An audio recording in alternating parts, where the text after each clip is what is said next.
Finance Minister Chrystia Freeland presented her budget to the House of Commons today. Here are some of the biggest highlights of the budget, starting with housing. There will be $10 billion over 5 years spent on new housing programs and a one-time $500 payment to give to people struggling with the cost of finding a home. There's also additional defense spending, $8 billion in new funding over the course of the next 5 years. Also, dental care, $5.3 billion over 5 years to provide dental care to Canadians. The Minister of Finance, Chrystia Freeland, unveiled the government's 2022 federal budget today. Coming up today on the program, exclusive reaction to that new budget. Starting things off, I'll speak to Youth Minister Marci Ien about what this budget means for youth across Canada. Then I'll speak to Conservative Interim Leader Candice Bergen about the Conservatives' perspective. Then, to get the NDP's perspective, I'll be joined by NDP Finance Critic Daniel Blaikie. For the Bloc Quebecois perspective, I'll be joined by the Bloc Quebecois National Revenue Critic Denis. For the Green Party's perspective, their interim leader, Dr. Amita Kuttner, will join me. I'll get the perspective of Atlantic Canada and what this budget means for Atlantic Canada from Nova Scotia Premier Tim Houston. Then the former Army Commander, Andrew Leslie, will join me to talk specifically about the additional defense spending in today's budget and what that all means. Then I'll speak to a panel of strategists, followed by a panel of parliamentarians. Then I'll speak to the president-elect of the Canadian Medical Association. And finally, I'll speak to a panel of commentators where they will give their analysis and commentary on today's federal budget. All of that and more is coming up today on the show. The Minister of Finance, Chrystia Freeland, unveiled the government's new budget today, and joining me now to discuss what this budget means for youth across Canada, as well as what the government will do to reduce the cost of housing for youth across Canada and how this budget addresses that, is the Minister for Women, Gender Equality and Youth, Minister Marci Ien. Minister, thank you so much for joining me. It's great to chat with you. Perhaps we can just start out with, obviously, there were numerous measures within the budget today that will help reduce the cost of housing, but specifically when looking at the kind of youth age demographic, I guess it would kind of depend on what you would define youth as, but yes. When you look at the youth age demographic, how specifically for that age demographic will the cost of housing be reduced, and will you take a different approach for that age demographic as opposed to other types of people who may not be on buying their first home, but maybe their second, third, or their fourth? Wyatt, it's great to be with you, and thank you for the questions. And I love your interest. And I look at this budget, and we call it a plan to grow our economy and make life more affordable. And of course, that includes everybody. That includes youth. And there's a lot of exciting things in it. So let me look at housing first. And what Minister Freeland said today was that, listen, we've got a supply issue. And so we are trying to put Canada on a path to double housing construction so that we have homes for people over the next decade. I have to tell you, there's absolutely no silver bullet to solve these issues, but we're providing $4 billion to launch a new housing accelerator fund, and that's going to mean more affordable homes built faster, as well as the Rapid Housing Initiative. We're extending it. And $1.5 billion is going that way. I particularly love this initiative, Wyatt, because in it is 25% carved out for women. And when I see women, I see families, I see kids. And so 25% of that Rapid Housing Initiative is specifically homes for women/kids.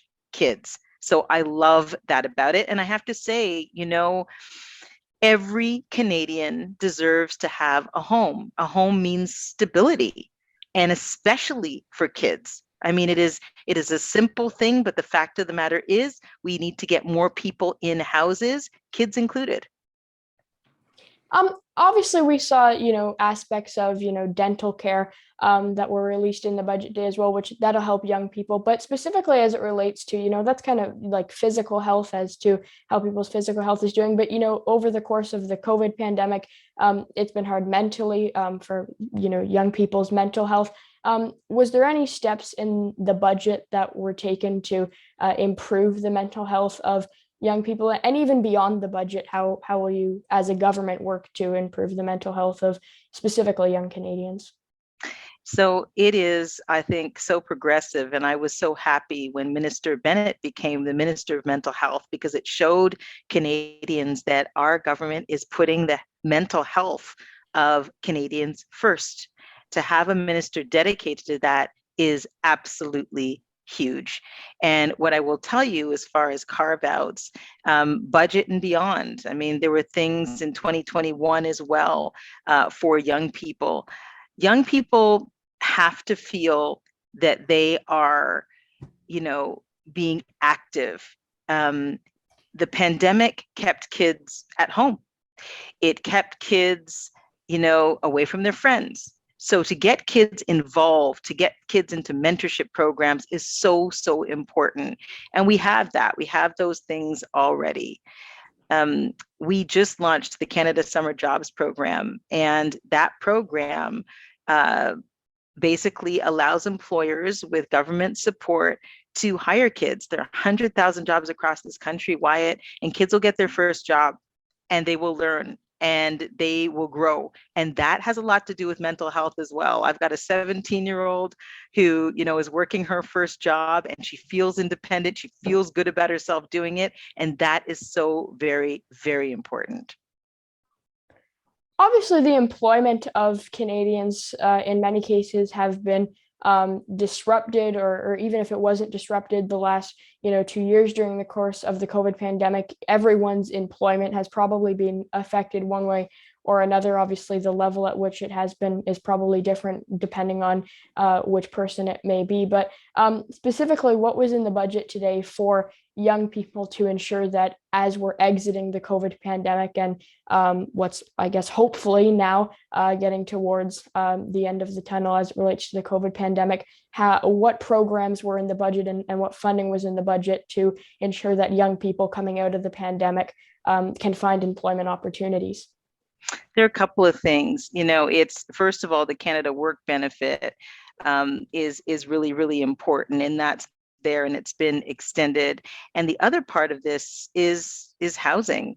And I'm going to go back to housing again, because I know in knocking on doors in my riding of Toronto Centre, young people said to me, many of them young couples, young families, even kids, getting out of university and wanting to make their first real estate investment. How do we do it? Like, how can we even do this?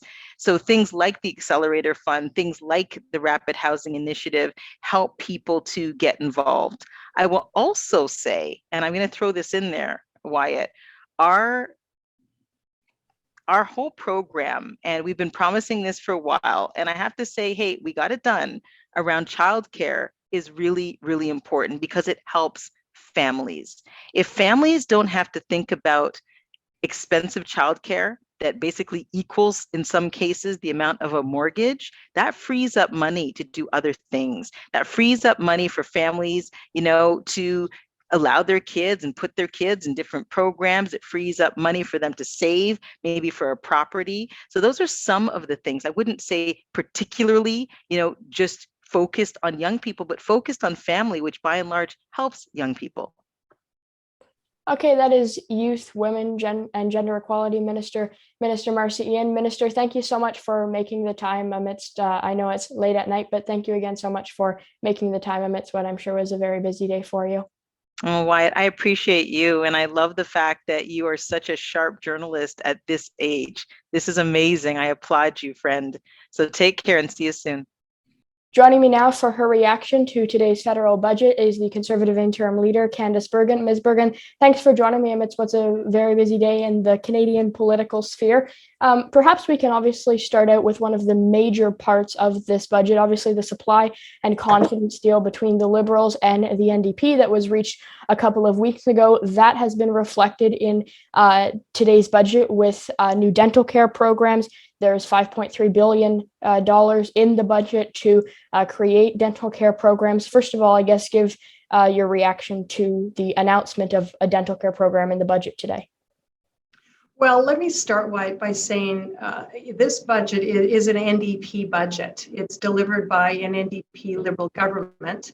But it's very obvious that what the Prime Minister has done is taken the money that he's been collecting from Canadians over the last year who are suffering because of massive inflation, and he's using that money to pay for programs that he's promised to the NDP.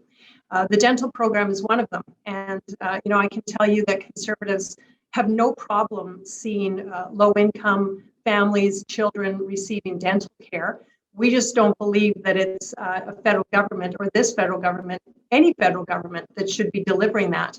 Provinces have some programs in place in certain provinces. We believe the federal government should make sure that the transfer payments to provinces for healthcare are adequate, and then allow the provinces to provide programs like dental coverage for low-income families. We also are very concerned when you look at some of these programs that they're announcing.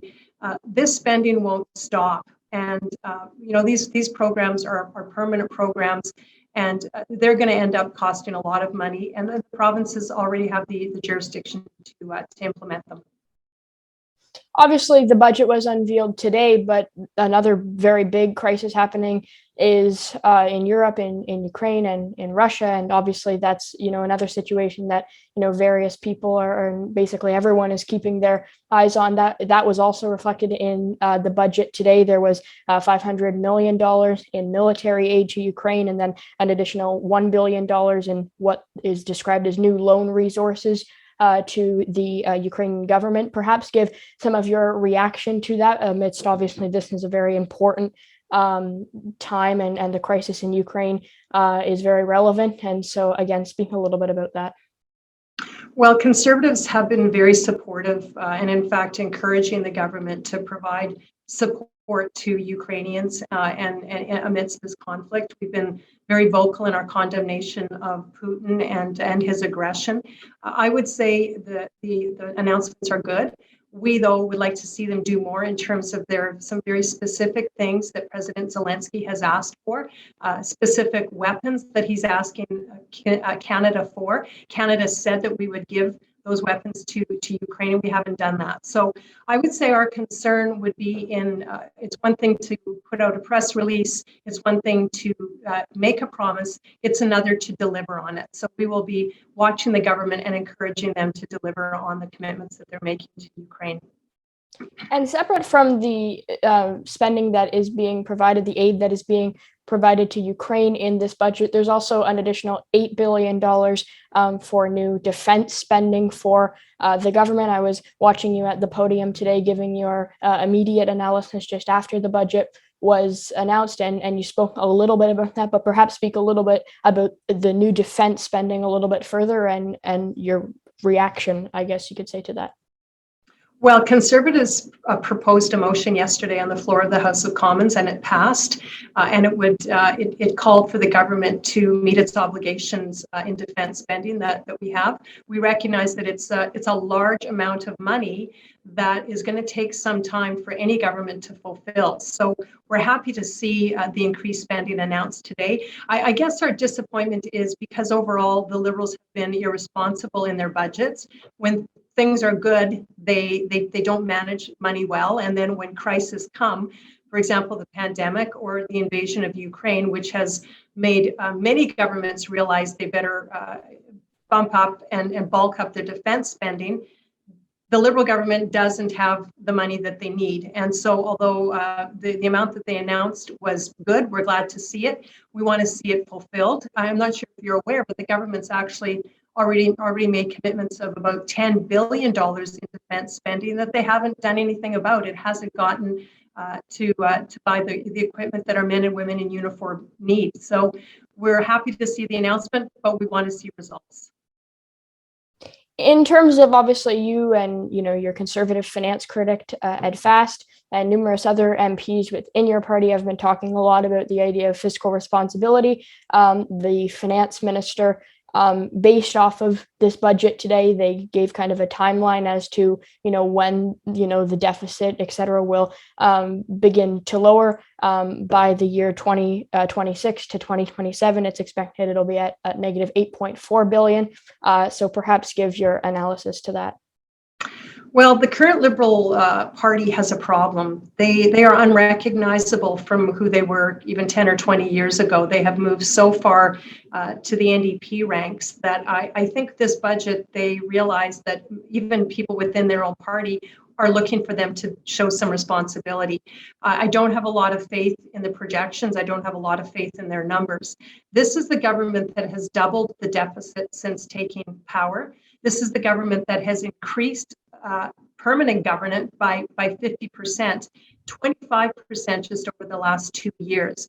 They have taken the windfall that they've gotten over the last year of $39 billion from consumers, from people who are paying taxes every time they fill their tank of gas, paying taxes on essential items, seeing the cost of housing go through the roof. The Liberals have taken Canadians' suffering and are using literally all of it to spend. So they have moved very far to the left. This is not a moderate Liberal Party any longer. And I don't have a lot of faith in their fiscal policy. And this budget is a reflection of that. We've talked a little bit about what's been done and what was in the federal budget today, but in terms of what else you would have liked to have seen in the budget that, wasn't in the budget, what would you have liked to see? I'll tell you the three things we were looking for.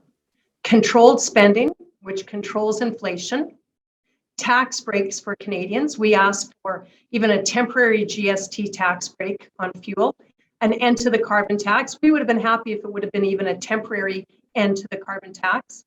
And then we were looking for real solutions to the housing inflation crisis. Housing values have more than doubled in the last few years.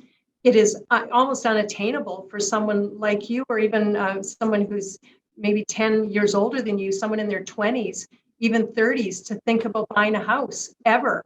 And that's a tragedy. And that's because there needs to be more supply, more housing stock. So we wanted to see real solutions to that, not, kind of band-aid government programs, which is what we're seeing announced. So those are three things that we were looking for, and we didn't get what we wanted.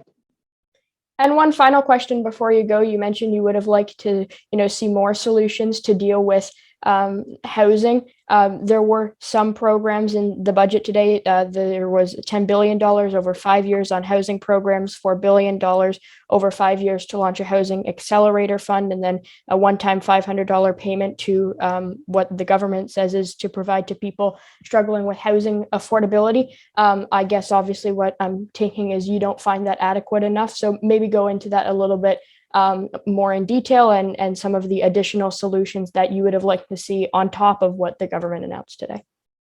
Yes, let's be clear. The biggest crisis right now is housing inflation. The value of houses is just accelerating at a very unsustainable rate. The way to solve that is we have to see the private sector build more houses. And in order for the private sector to build more houses, private builders, cities have to give permits and eliminate the red tape. So we didn't see a solution to that. Secondly, the government did announce some programs, sort of a blend of a TFSA, RRSP type of savings account. You have to have money to be able to use that. So you have to be able to save about $8,000 a year. You have to do that over 5 years, and then the program might help you. So the programs that were announced in order to help Canadians save, I guess, for a house, none of those will be implemented. None of them will see a house built or purchased in this year. So it did not address the immediate problems at hand. Okay, that is Conservative Interim Leader Candice Bergen. Ms. Bergen, as I said in the introduction, good of you to make the time today amidst what's been, I'm sure, a busy day for you, and look forward to hopefully chatting again soon. Great to meet you. Thank you for having me. The supply and confidence deal between the Liberals and the NDP was reflected in today's budget with the dental care program that was announced in the budget. And joining me now to discuss his party's reaction to that and much more that was in the budget as well is the NDP's finance critic, Daniel Blaikie. Daniel Blaikie, thank you so much for making the time. Perhaps I'll just start out with the dental care piece of today's budget. It's over $5 billion that will be invested into this dental care program. Is that enough funding in your view to get the type of dental care program that the NDP hopes for? Sure. Well, yeah, that's consistent with the costing of our platform commitment. So what's in the budget today represents what we committed to in our platform in 2021. That was costed by the parliamentary budget officer. That $5 billion or so is for the initial years of the plan, and then it's expected to cost about $1.7 billion on an ongoing basis once it's established and once it includes all of the people that it was designed to include. So this year we're talking about having coverage for children 12 years of age and under. Next year, 18 years of age and under, as well as seniors and people living with disabilities, and then a full program implementation by 2025, which would be for all Canadian households with a household income of $90,000 a year or less.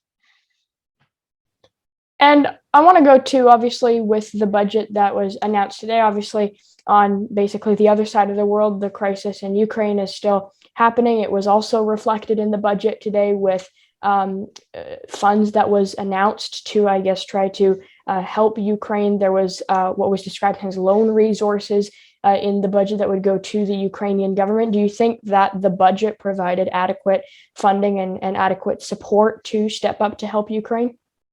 Well, I was certainly pleased to see additional help for Ukraine. And of course, as you mentioned, it comes in a variety of different ways within the budget.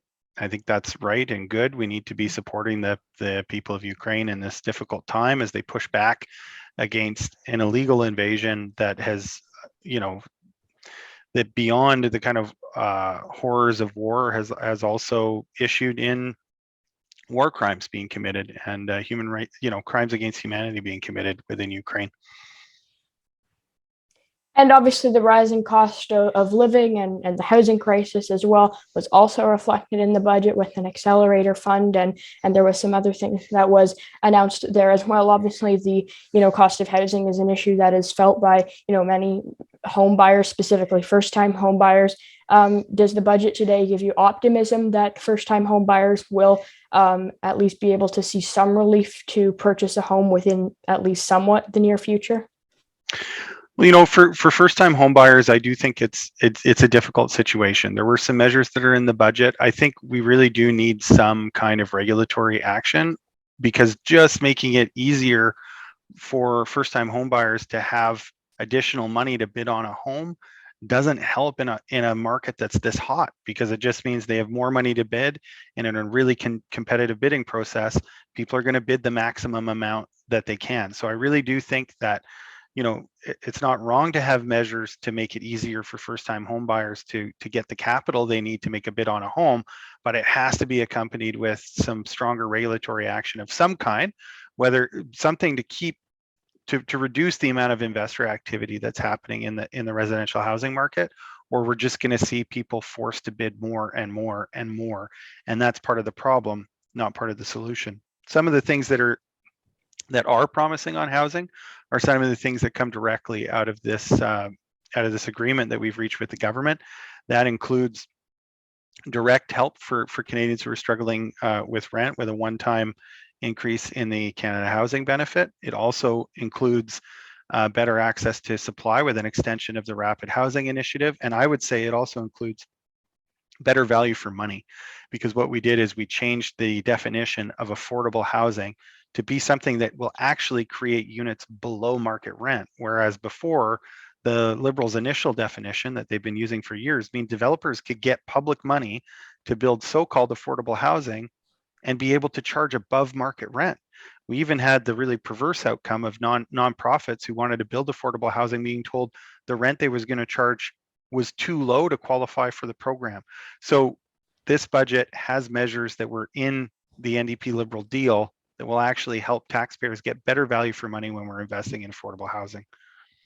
And as one final question before you go, obviously, the COVID-19 pandemic disrupted a lot of people's employment. There was an announcement today to provide additional funding in the budget, to provide additional funding for the growth fund. Do you think that the budget provided enough support to those Canadians who were had their employment disrupted from the pandemic and are now looking for a job once again?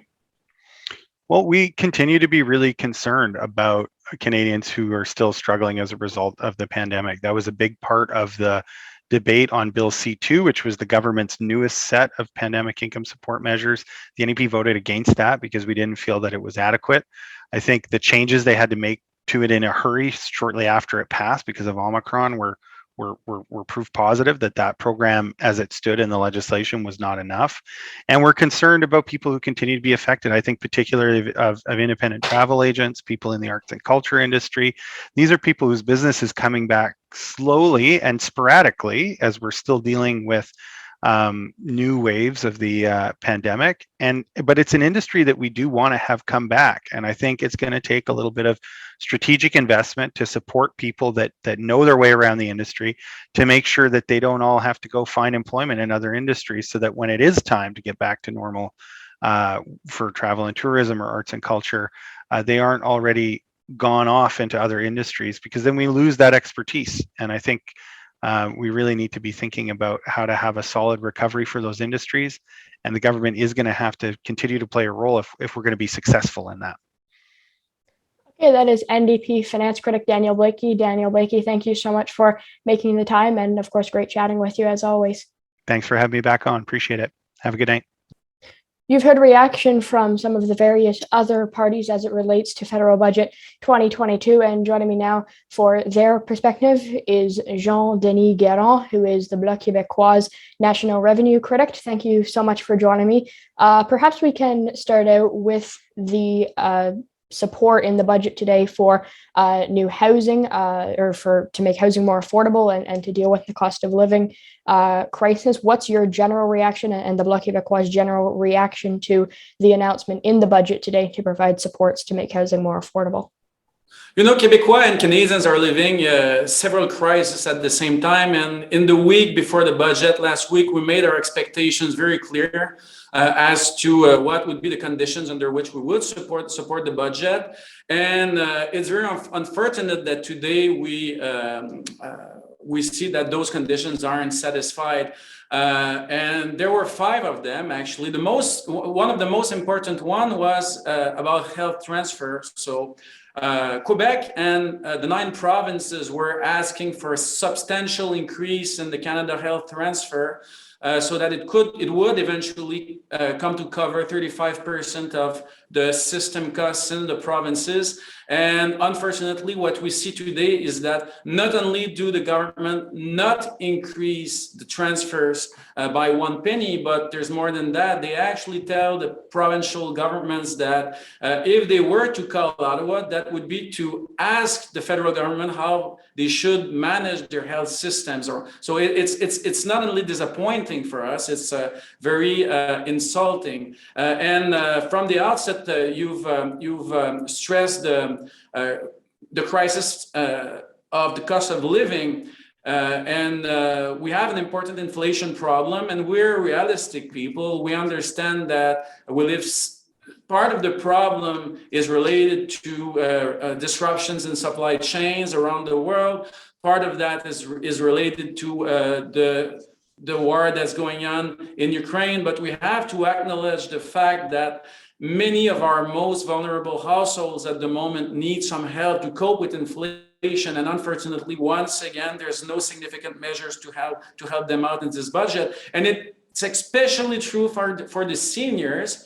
And that's very worrisome, actually, that the government presents not only doesn't offer anything to the seniors in Quebec and in Canada, but there's more than that. They actually present a table where they say, look, not only we won't help you out, but you don't need help. You don't need help at all. And that's very insulting. So no, we won't be in a position to support that budget today. The Liberals and the NDP came to a supply and confidence deal a couple of weeks ago, and that was reflected in the budget today. Over $5 billion will be provided to create a new dental care program. Is the Bloc Quebecois supportive of the funding in the budget today for dental care? Well, you know, you have, it's a little bit less than $5 billion over 5 years. And basically what they do is that they implement the program part by part, and the part that's been presented today is with respect to dental care for 12-year-old and less. And the thing with that is that in Quebec at the moment, those services are covered by the Quebec's provincial government up to 10 years old. So when we looked into the budget, and actually we asked that question to the civil servants at the finance department, we asked them what would happen with Quebec that already has this program, because what we asked for is a right to withdraw with full financial compensation. And we were very surprised to hear the answer, actually. The government, the civil servants don't actually know. They actually don't know yet what they're going to do with that, how they're going to implement the program, if they're going to compensate the Quebecois that already has that program. So it really looks like the budget was already written before this agreement with the NDP, and that on very last minute that has been added to the budget, and they don't even know yet how they're going to implement it. And so the big deal with us is that Quebec has to be compensated, because this is within provincial jurisdictions, and the federal government doesn't have anything to do with that. And one final question before I let you go. Obviously, we've talked in the past two questions. I've asked you about, what was in the budget today, your general reaction to that. But in terms of what wasn't in the budget today, what wasn't in the budget today that you and the Bloc Quebecois would have liked to have seen? Well, in short, health transfer. The pandemic has been extremely hard on our health systems, and there's no new money. Help for our seniors. Help with measures that would help us make our supply chains more resilient. And what disappoints me even more is that it's not as if the federal government told us that they knew there were problems. All those very important issues are pointed out in the budget. They explicitly tell us they know we have problems, that they know we have crises, that they know that people in Quebec and in Canada need help. And at the same time, they just plainly say, we won't help you. So it's a huge problem for us. Okay, that is Jean-Denis Guérin. As I mentioned in the introduction, he is the Bloc Quebecois National Revenue Critic. Thank you for making the time and for providing some of yours and the Bloc Quebecois insight on the budget today. My pleasure. The federal government released their budget today, and you've heard from numerous people on the program already about their reaction and what their reaction was to the budget. And joining me now to share the Green Party's perspective is their interim leader, Dr. Amita Kuttner, and they are joining me now from West Bloc in Ottawa. Thank you so much for making the time, as always, and good of you to make the time and for chatting with me again. Perhaps we can start out with the housing portion of the budget today. Obviously, the cost of housing is rising in many parts of Canada. The government has created an Accelerator fund. They've come up with a couple of different measures as well. Perhaps give some of your reaction to some of the various housing measures and housing and spending that was in the budget today to solve the housing and cost of living crisis. Well, thank you first again for having me, Wyatt. It's lovely to be here. I think we were generally very happy with the housing promises. There was a couple things we weren't super excited about, but for the most part, we were very glad for a number of measures, including around flipping and also investments in co-op housing, the best that we've seen since the 1980s, which is very, very exciting. Also, just many, many different supports that are really important at this time. I think my biggest criticism is probably that it focuses very heavily on intending everyone toward home ownership. And so those of us who are struggling with rents at this moment feel like we'll have to push a little harder to get everything that we need. But generally, in the middle of a crisis, it's good. Obviously, a couple of weeks ago, the Liberals and the NDP came to what they call a supply and confidence agreement. That was largely reflected in the budget today with over $5 billion to create a new dental care program. Do you support that funding, and what's your reaction to that? Oh, very much support the funding for dental care. It's something that we've actually had in our party platform for numerous election cycles now. So we're very happy to see that. And I was certainly hoping that their supply and confidence agreement would give us more than a promise for dental care, because a lot of the other measures that were promised in their agreement are things that were already in the Liberal platform. So it seems like a small thing to get in the scope of a promise for 4 budgets and that long of time, but it is a very wonderful thing to have. How will you keep on putting the pressure on the government to increase the amount of funding on dental care? You and your 2 MPs, Mike Morris and Elizabeth May. Well, I just think at every opportunity that we bring it up, and I think this is true for a lot of health funding in general. We were very disappointed the lack of mental health care funding and support in this budget, especially given the toll that the pandemic has had on people and how much we know the climate crisis will affect people. So I think that what I mean here is that funding for health and support for health needs to be preventive, and it also needs to be considering the whole person continuously. So at every opportunity we get, we will push for all health funding, and knowing that even when things are good, they can always get better. And one final question before you go. Obviously, the ongoing crisis in Ukraine was also reflected in this budget today, with $500 million for military aid to Ukraine, and then $1 billion in what the government describes as new loan resources going to the Ukrainian government. Is that a sufficient amount of money, do you think, that the government is sending to Ukraine to support them? I think that as much as we can do is good, and I'm not sure if we can do more or not.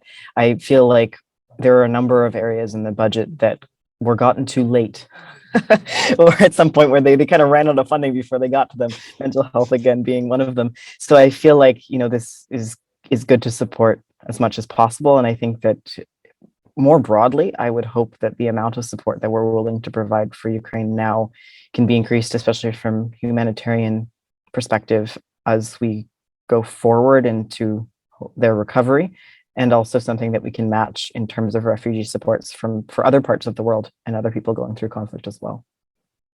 Okay, that is the interim leader of the Green Party of Canada, Dr. Amita Kuttner. Thank you, as always, so much for making the time, and it's been great chatting with you. Thank you so much. Take care.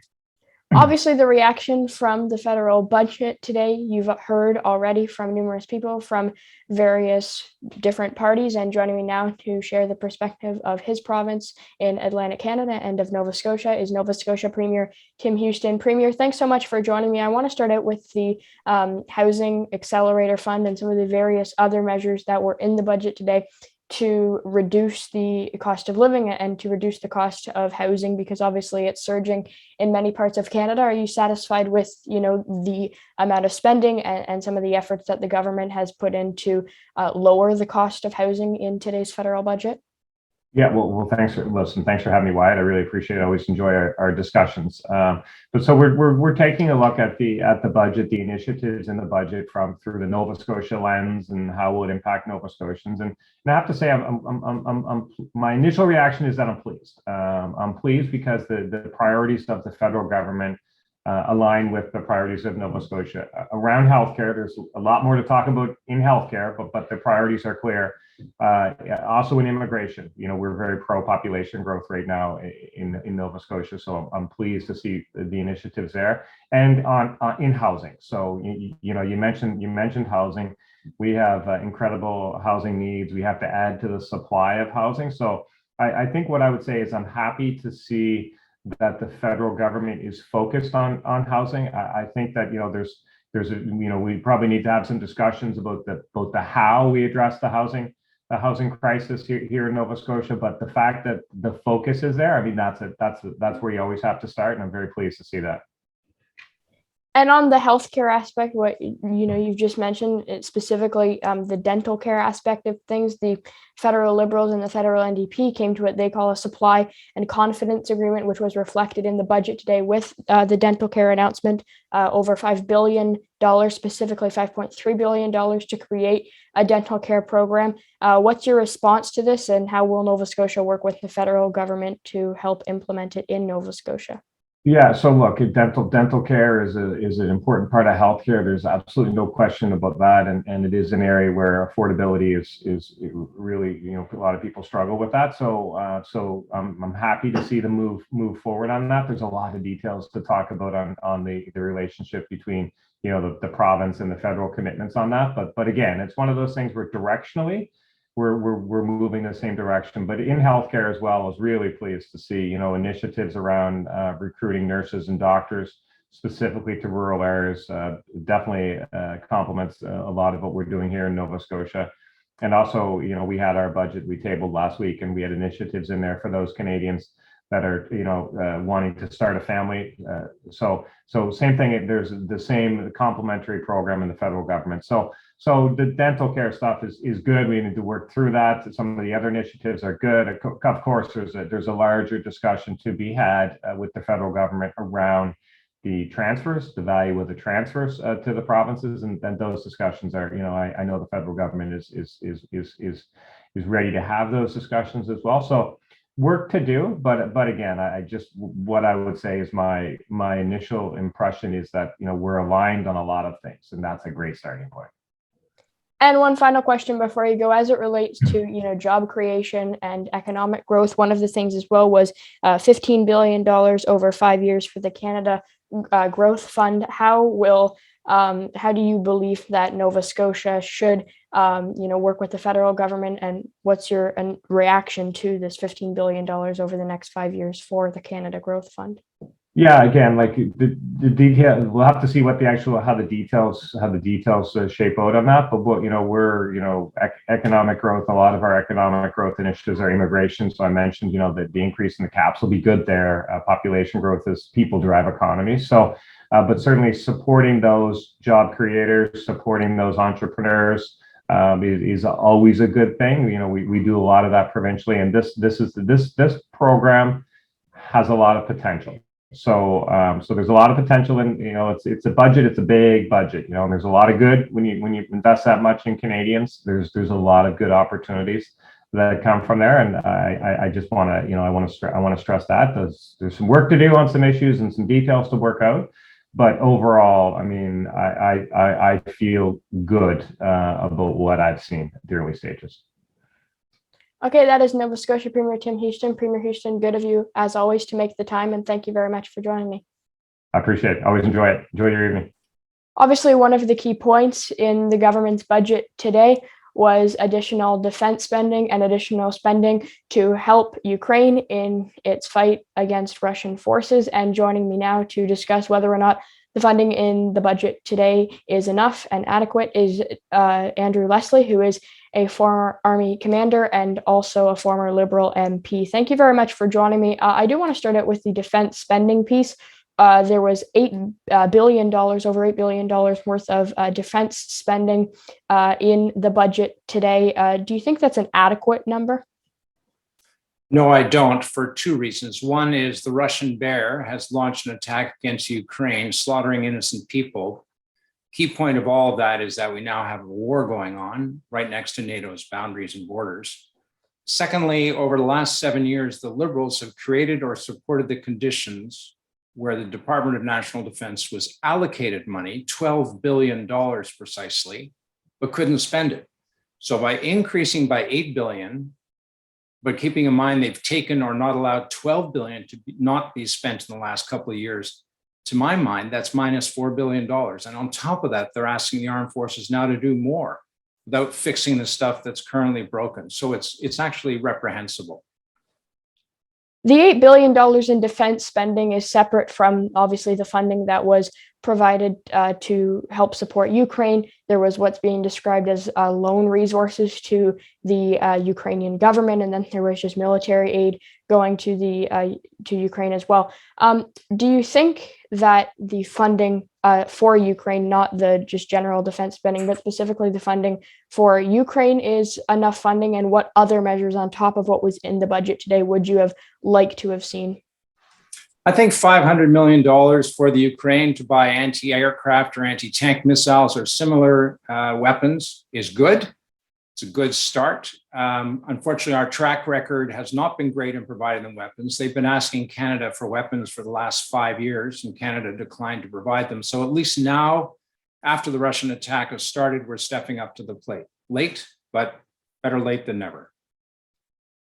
The Minister of Finance, Chrystia Freeland, presented the federal budget in the House of Commons today, and joining me now for some reaction is Zain Velji. He is a partner at North Weather.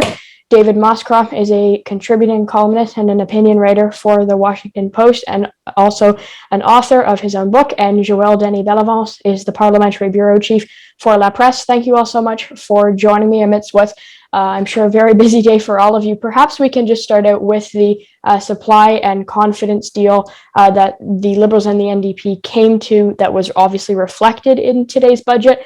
As it relates to the dental care program, there was over $5 billion of a commitment to dental care. Perhaps, Joël Denis, I'll start out with you. How do you think the government will go about enforcing the dental care plan? And furthermore, do you think the $5 billion will be enough to satisfy the NDP? I think it will be enough. Already the NDP is claiming victory.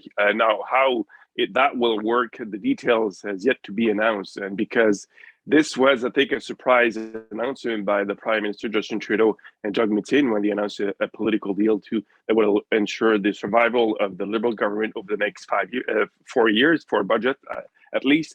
And so details need to be worked out. And when we talked about that recently to the health minister, Zain, he had not many details had been put on the table so far. So I think there will need to be some negotiations also with the provinces, because some provinces do have programs that cover part of the dental care of some families, namely in Quebec and even in Ontario. So I think you will see some discussions and negotiations between Ottawa and the provinces over the next few weeks, if not months, to work out the details of that program. But it will make, I think, a difference for low-income families in Canada. Zain, I'll go to you next. Obviously, the dental care aspect of things was one of the biggest things in the supply and confidence agreement that the NDP was calling for. But aside from the dental care plan, what are some of the other things, in your opinion, that the NDP were calling for that perhaps were or weren't included in today's budget, and why don't you think they were included? Yeah, I think for the NDP here, they have to kind of swallow a pill a bit when it relates to this budget, because of course they're going to run around and take credit for all the social spending programs. We've talked about dental care, pharmacare. Of course, the top of the ticket in terms of housing, they're now already running victory laps on we're the ones that got more of the social sector housing, the nonprofit housing, the homelessness policy. So not just the middle class related items, that we're the ones that are looking after vulnerable Canadians. They're already running their victory lap on there. But then they're probably quite disappointed with not just the actions today, but of course yesterday with the federal government's approval of Beta Nord on the climate side of things. And, climate is an interesting item because it rises to the top as long as there's nothing else happening. And the last 2 years, there's been a lot happening with the pandemic, the war in Ukraine, affordability crisis. So in many ways, the NDP voice on this may not be as loud as it perhaps would have been in what I call a traditional year, where climate may have been the number one issue regardless, because they have to temper it with their longstanding legacy programs, pharmacare and dental care, that they've been pushing for decades. So for them, they think this is a massive win in that regard, while also having to swallow a big pill on the climate side. And I think that's going to be the most interesting tension point going forward. Of course, there's no drama today. We know that the NDP are going to sign off on this thing. But going forward, if this supply and confidence agreement fractures, I suspect it's going to be on the grounds of climate going forward. David Moscrop, obviously, Joël and Zain mentioned briefly in their answers about Ukraine, and obviously it was reflected in the budget today with the support for Ukraine. There was $500 million for military aid to Ukraine, and then $1 billion in new loan resources to the Ukrainian government. Do you think that is satisfactory enough? And how do you think the government should go about providing further support to Ukraine? Do you think what they did in the budget was enough? Well, this is probably something I haven't talked about nearly as much as other things, in part because I've just had an extraordinarily difficult time making up my own mind about it, because we're caught in an extraordinarily difficult place. That is that we have an illegal invasion and war crimes committed by a regime that plainly has imperialist aims. And if you're an anti-imperialist, you need to be an anti-imperialist all the way down. And that includes on the left. So we've got to do something about that. On the other hand, we need to also reckon with, we ought not to sleepwalk into a new Cold War and we ought not to escalate if we can avoid escalating, but we just don't know it's going to do what. So the Canadian government sort of walking this line between, say, supporting a no-fly zone, which it doesn't. Not even the Tories are calling for that, really, and trying to support the Ukrainian government in whatever way it can, which is to say through aid and through weapons. This is probably step one. It's not going to be the last thing. We're going to see more of this because it's going to continue for some time. So I think for the moment, it's perfectly sufficient and reasonable, and in a sense, a way for the government to meet some minimal commitments and do something without going overboard while we figure out what's next. But I don't think this is the end of it. So I would say we won't really be able to evaluate this in its totality for some time because there's simply going to be more to come. Federal budget that was announced today touched on numerous issues, including the rising cost of living, as well as defense spending and how the Canadian government will continue to assist the Ukrainian government and the people of Ukraine. And joining me now to debate whether or not some of the things that were announced in today's budget was enough is Francesco Sorbara. He is a Liberal MP for the Ontario riding of Vaughan Woodbridge. Philip Lawrence is a Conservative MP for the Ontario riding of Northumberland Peterborough South. And Taylor Bachrach is an NDP MP for the British Columbia riding of Skeena-Balcony Valley. Thank you all so much for joining me and for making the time amidst what's, I'm sure, a very busy day for you. Francesco, I'll start out with you. Your government unveiled its budget today with a commitment to housing and various other things as well. Perhaps though we'll start out on the housing piece. An Accelerator fund was announced, but I want to go specifically first off to the $500 what's being described as a $500 one-time payment to people who are struggling with housing affordability. Perhaps explain that a little bit more in detail. And obviously $500 for someone purchasing a house is not going to be a large portion of money. So is this aimed more at people who are buying a home or who are looking to rent? First off, Wyatt, thank you for the kind invitation to join yourself and these my great colleagues here. Today was Budget 2022, obviously a big day on all our calendars for members of Parliament and a very important day for Canadians. You're exactly right. Housing affordability is of a paramount concern for all Canadians.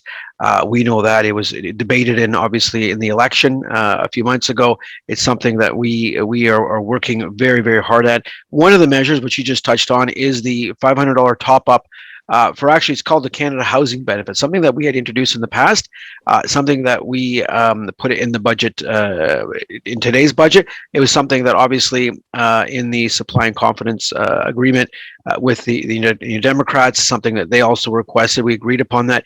We know affordability is a big thing. This is one measure amongst many to help Canadians on the affordability front, and it helps individuals, help them cover their rent for a period of time. And it is a top up, and it's something great because we need to help our most vulnerable in Canadian society. That is what our government's been about since day one, helping Canadians and helping the most vulnerable, and obviously growing our economy at the same time. I'll turn it back to you, Wyatt, because I know my colleagues will have much to say, and I look forward to this conversation tonight. So obviously, I mean, the cost of living is rising in many parts of Canada, specifically, though, the issue of housing. You just heard what Francesco Sorbara, the Liberal MP, said as it relates to, the $500 payment for housing affordability and then the Accelerator fund. What's your reaction to some of the housing announcements today that, as the government describes it, are aimed to make housing more affordable? Thanks very much, Wyatt. And I would say the same as my good colleague there, Mr. Francesco. First of all, thanks for you for hosting this. Amazing, Wyatt, what you're doing and improving our discourse. And I might say as well to both Francesco and Taylor, I know that they are both individuals who I can disagree with passionately, but I don't have to worry about it ever going beyond an intellectual argument. And so they're two gentlemen of the Parliament. So I really appreciate them both. And so what I'll say is that Taylor and Francesco and I have they're on one side of things and I'm on the other. They believe, and they can speak for themselves, but I might say that they would believe that money is oftentimes best to go to government first and then have that government reallocate the funds. I believe as a conservative that the money should stay in the pockets of Canadians. I fundamentally trust the ability of Canadians to spend their money. And sure, there are certain people who are in vulnerable situations, and it's of the utmost importance that we protect those people. But for those people who are not in vulnerable positions, I believe that we should not take money, take it to Ottawa, and then give them back a portion of it, but rather just keep it in the pockets of the people in Orono and Cobourg and Port Hope, and so that they can create jobs, create wealth, invest it in their own families, as opposed to having to go to Ottawa, because occasionally, you know why, sometimes the money gets stuck in Ottawa. And it doesn't go to where it's supposed to go. And so when we look at the housing issue, we have to look at most things through that lens. And when we look at the housing issue, it's ultimately, and I'll actually quote from a Liberal finance minister who said, first of all, let me emphasize that however we finance the cost of war, he's talking about World War II back then, whether by taxation or by borrowing or by inflation, we cannot escape the real cost. By the real cost, I mean the goods and services which have to be sacrificed out of our current production to meet the war needs. The reality is, though, whether we inflate our way out of the debt or we tax our way out of our debt, that's coming off the backs of Canadians. And that's why I was hoping to see some tax breaks, some real relief to Canadians, as opposed to money going to Ottawa and then some sticky fingers keeping some of that money in Ottawa, and letting a few crumbs come back to our towns. And Taylor, just basically the similar questions to what I've given to both Francesco and Phil. I mean, in terms of the rising cost of living, your party has been consistently calling for various things. Obviously, the rising cost of living largely includes the housing crisis. What would you and your party like to see taken, perhaps go beyond the budget? What wasn't announced in the budget today that you and your party would have liked to have seen in the budget? Sure. Well, thanks so much, Wyatt, and thanks for having me on your show, and great to be on here with my colleagues talking about these important issues. The budget is really an opportunity to get help to the people who are struggling. We're now 2 years into this pandemic, a little more than 2 years, and there are a lot of people across the country that are struggling. And at the same time, we have these rising costs of living that are affecting so many people. So I really think that's the lens that a lot of people are looking at today's budget announcement through. There's some things in the budget that we're really pleased to see because we fought really hard to ensure that they were in there. The biggest one is a historic investment to create a public dental care program for people who need to get their teeth fixed. And I meet with so many people across Northwest BC who just can't afford to go to the dentist, and their teeth start having problems, and eventually it affects their entire health. And so seeing in this budget the creation of a public dental care program targeted starting with kids under 12 this year, and then expanding to include seniors and people with disabilities and youth under 18, and eventually by 2025 covering everyone in Canada who earns less than $90,000 per household. That's a huge step for our country, and I think that's going to be welcomed by a lot of people. Of course, this isn't the budget that we would have put out, an NDP government would have put out. There are choices that the Liberals have made in this budget that are not the choices we would have made.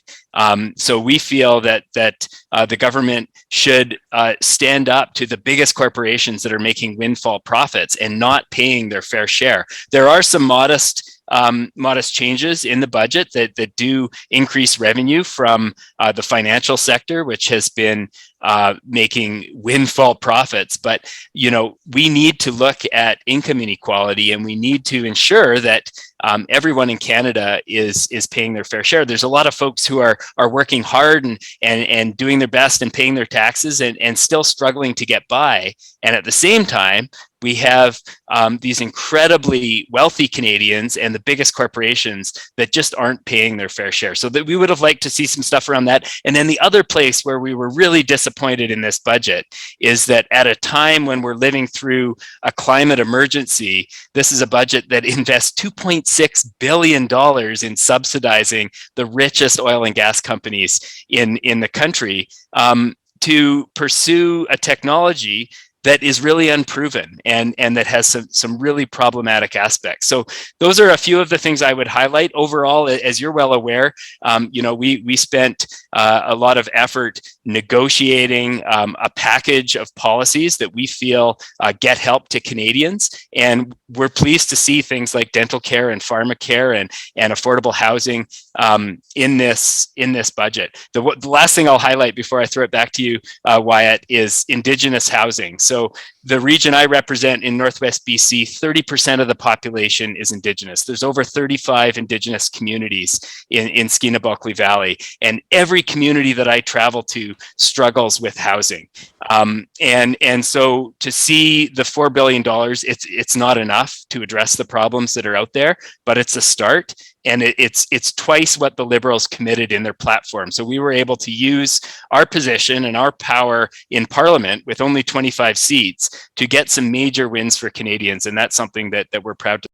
The federal budget today that was unveiled by the Finance Minister Chrystia Freeland touched on various issues, including housing, defense, and much more. And joining me now to discuss all of this is Susan Smith. She is a principal at the Blue Sky Strategy Group, Danielle Delzell with Earnscliffe Strategies, and Tim Powers with Summa Strategies. Thank you all for joining me today. Susan, perhaps I'll start out with you. Obviously, I think everyone could agree that one of the biggest things in the budget today was the defense spending, over $8 billion committed to defense spending, obviously in what's a very challenging time with the ongoing situation in Ukraine. What's your analysis as to how and where the government will put the $8 billion worth of defense spending? And do you think $8 billion is sufficient enough to deal with, the ongoing crisis in Ukraine amidst all of the other defense issues that Canada has?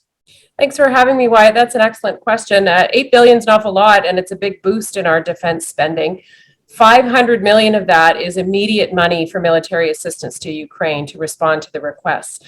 The balance of that money is going to be spent on equipment, on modernizing the force, modernizing the culture and the justice system in the force as well. Right now, we learn through the whole Ukraine conflict, or through the Ukraine conflict to date, that we only had so much military kit in our warehouses. So we sent over what we could, but we needed more. And that's where this $8 billion will kick in.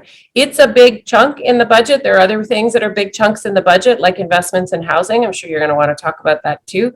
Investments in the environment, investments in reconciliation. But definitely the military investment isn't one we predicted would happen before February 24th, but it's something that's very important now.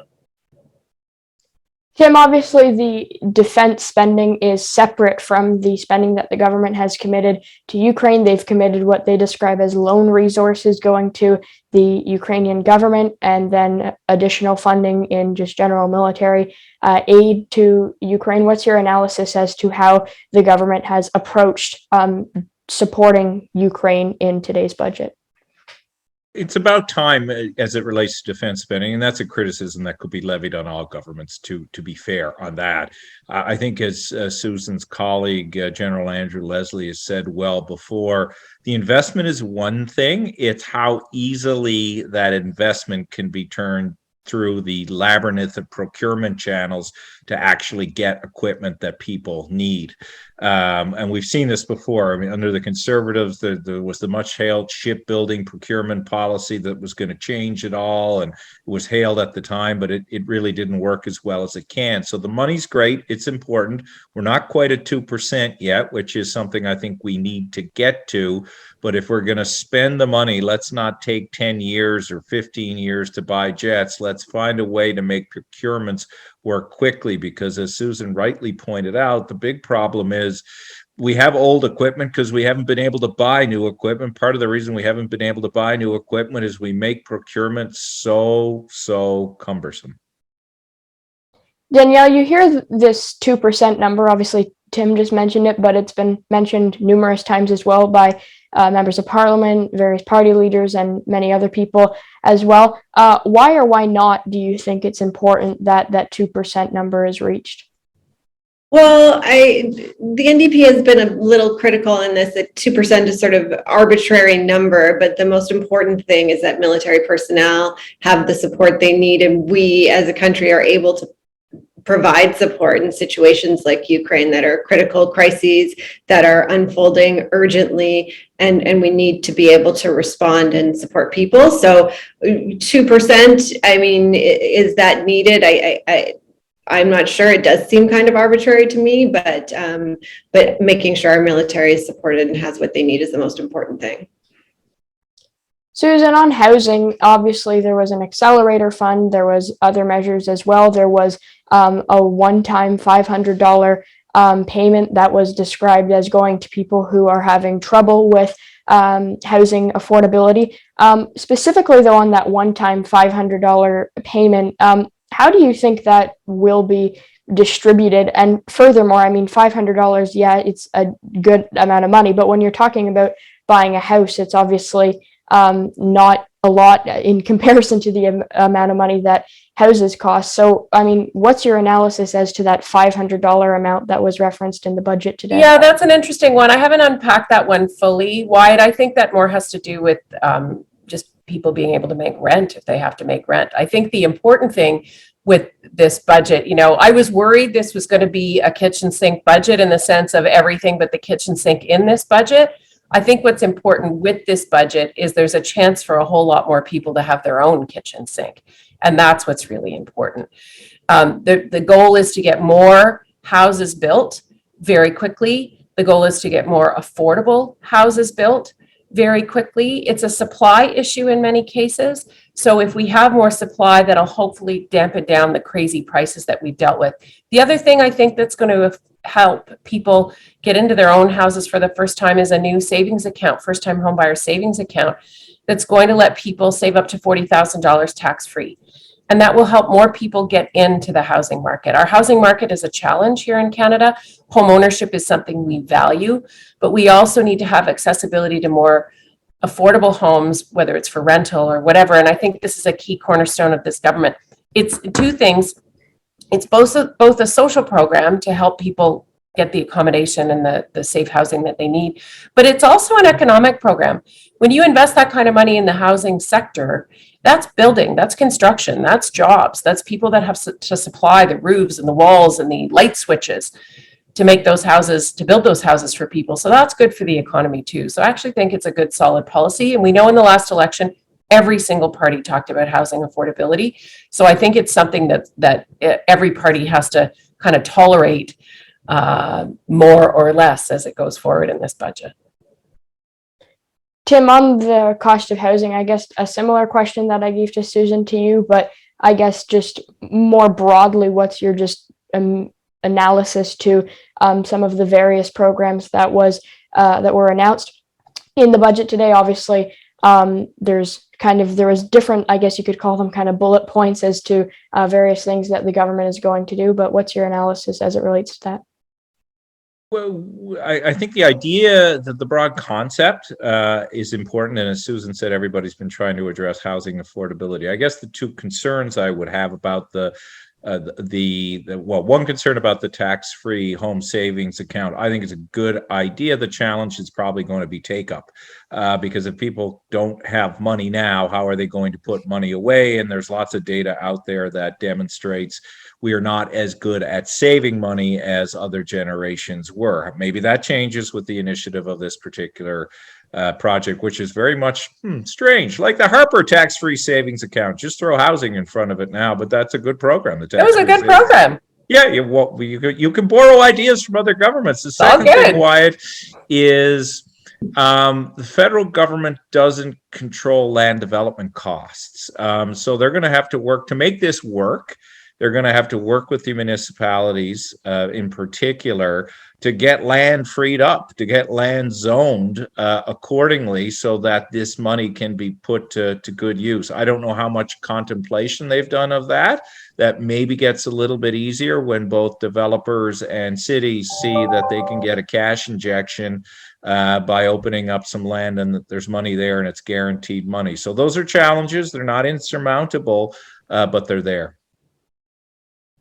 Danielle, just to conclude, I guess just your reaction to some of the housing announcements today. in the budget? And furthermore, obviously, we hear a lot about the issue of, supply and demand. How should the government go about specifically addressing that? And do you think the measures in the budget today to address the cost of housing will address the supply and demand issue? Well, I think housing is a bit of a runaway freight train of a crisis across Canada that's only been exacerbated by the pandemic. And in BC, I'm in Vancouver right now. It's been a crisis for quite a few years that the provincial government has initiated a lot of interventions, invested a lot in supply, and it still keeps growing. So while I'm heartened to see this investment, because this is a crisis that impacts future generations, workers need to be able to live here. We need to have people be able to own homes so that they own a home when they retire and are able to have enough spare income to invest in retirement, or we're looking at a really huge crisis in 25 or 30 years. And I think people understand that. And it's already really difficult for recruitment, for companies here in Vancouver specifically, but across Canada. So I think these are great initiatives. I'm really glad to see them. I think we will need more. As Tim says, they're not easy to work with municipalities, get that land freed up. It's not easy work, and building homes takes a long time, from announcing funding to actually opening the doors, you're looking at 4 to 5 years. So it's not easy, but I'm glad to see it. Okay, Susan Smith, Tim Powers, and Danielle Dalzell, thank you all for your time tonight, and great chatting with you all. For having us, Wyatt. Thank you.